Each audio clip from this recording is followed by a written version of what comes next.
Welcome back, Warriors, to yet another Battlefield 2042 video. I'm your commanding officer, Major Doodleman149, and today I'll be going over all the equipment we know so far for our upcoming conflict. We have a number of weapon details available to us, and all the names of the weapons described here came from a Redditor by the name of TheRealSpaceHosh. Therefore, if any of my intel is inaccurate at the time of engagement with the enemy, please direct your complaints to your squad leader. I'll be going over the specs of the real-life counterparts to all these weapons, so in-game statistics may vary. However, I feel this will give every man and woman out on the battlefield enough information to choose the right gear before deploying. And remember, if the Major's done an adequate job today of preparing you for what's ahead, the brass appreciates a like or comment added to this video. Subscribing is also recommended as a great way to stay up to date on all things Battlefield 2042. Enough of that hogwash, let's get started with the assault rifles. First off, we have the 4V9, based off the Daniel Defense M4V7 assault rifle. This American rifle is chambered in 5.56 NATO rounds, and, seeing as it's a weapon based off the Armalite rifle base, this weapon is estimated to have a fire rate of around 400 rounds per minute.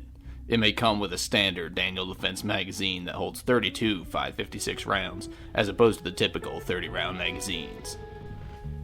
Next, we have a Russian classic, the AK-24, more commonly known as the AK-12. This rifle fires a standard Russian 5.45 by 39mm round at a rate of fire anywhere between 600 to 650 rounds per minute. These rounds are fed into the weapon by a standard 30-round magazine.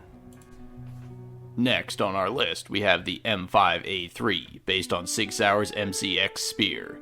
This American rifle fires 5.56 by 45mm rounds at a blistering rate of fire of 800 rounds per minute. These rounds are stored in a standard 30-round magazine.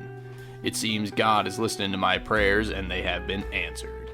For our last known assault rifle, we have the Belgian FN Scar H. This masterclass of a weapon is chambered in 7.62 by 51mm rounds that are fed by a 20-round box magazine. These bullets are expelled from the barrel at a rate of 550 to 600 rounds per minute. For any of you grunts who know me, you know this will be my go-to for the upcoming war. Moving on to the SMGs we know of, we have the K30, which I'm sure you can all recognize as the American Chris Vector. The Vector has a fire rate of 1200 rounds per minute, and this weapon can be chambered in a number of calibers, so I'm going to address the two most predictable. In terms of 9mm parabellum rounds, this weapon will most likely feature a 40-round magazine, whereas a 45 caliber variant would probably sport a 25-round magazine.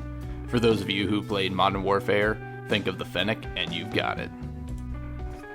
The PBX-9 is our next SMG.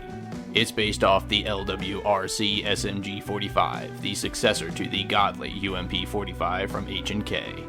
This American submachine gun fires the most American bullet there is, the 45 ACP round. Sporting a 25-round standard magazine, this weapon can send those powerful rounds downrange at a rate of roughly 700 rounds per minute.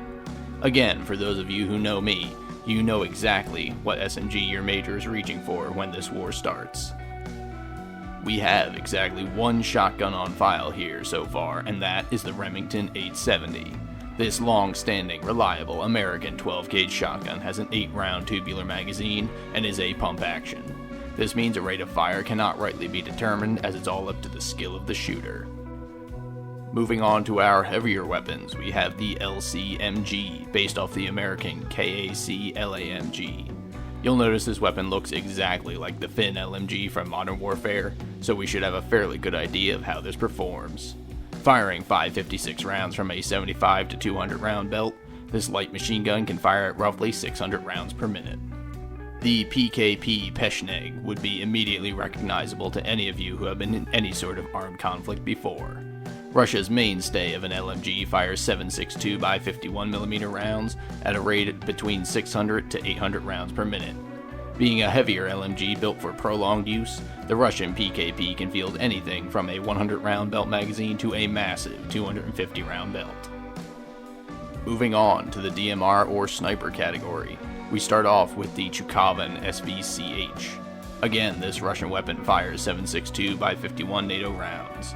This weapon is more akin to the SVD or Dragunov than anything else. In fact, after being tested by Putin himself, this marksman rifle may in fact finally be taking the Dragunov's place.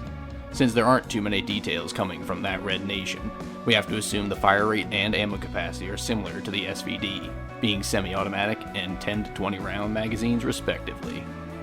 The DSR-1 is a German bolt-action sniper rifle chambered in .308 Winchester. It has a 5-round magazine, and that's really all you need to know about it for now. Our last sniper rifle, the TG-24, based on the Finnish Seiko TRG rifle, is another bolt-action rifle firing .308 Winchester rounds from a 10-round magazine. Now, we have a look at one of the most recognizable, but definitely not the best, handguns in the world, the G57, also known as Austria's Glock 19.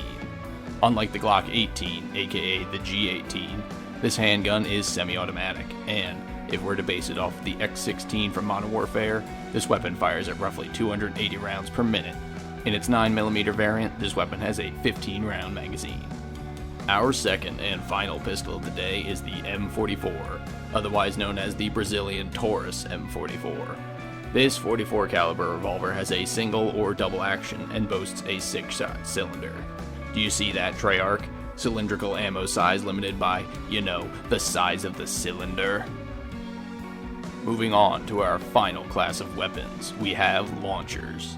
First off, we have the Carl Gustaf M4 recoilless rifle. It was the launcher featured during the Rentzook scene of the trailer. This Swedish rocket launcher fires 84mm projectiles at a respectable rate of 6 rounds per minute. Obviously an anti-vehicle weapon, this looks most similar to the Small from Battlefield 4. And lastly, we have the FN40GL. In case you couldn't tell by the name alone, which, for some of you, I know you won't be able to, and that's fine. This Belgian 40mm grenade launcher fires all types of standard 40 by 46mm grenades from concussion to high explosive, incendiary, or smoke. This weapon appears to be useful by itself as a gadget, I would assume, but given the manufacturer, this launcher can also be mounted on the lower rail of the already hefty Scar H. And that, ladies and gents, concludes our briefing on all the equipment we are currently privy to regarding the upcoming war of 2042. We have a number of countries of origin on this list, from Russia and Finland to the good old US of A. However, one thing I was noticing was an odd lack of Chinese hardware. Hopefully those Chi-commie bastards don't come at us with some highly advanced tech that neither we nor the Russians will be prepared for. Only time will tell. Hopefully, all you warriors learned something of value here today. If you did, be sure to leave your CO a like and subscribe so you never miss the latest intel we've gathered from the field. I've been Major Doodleman149. Thank you for all your attention, ladies and gents, and you are dismissed!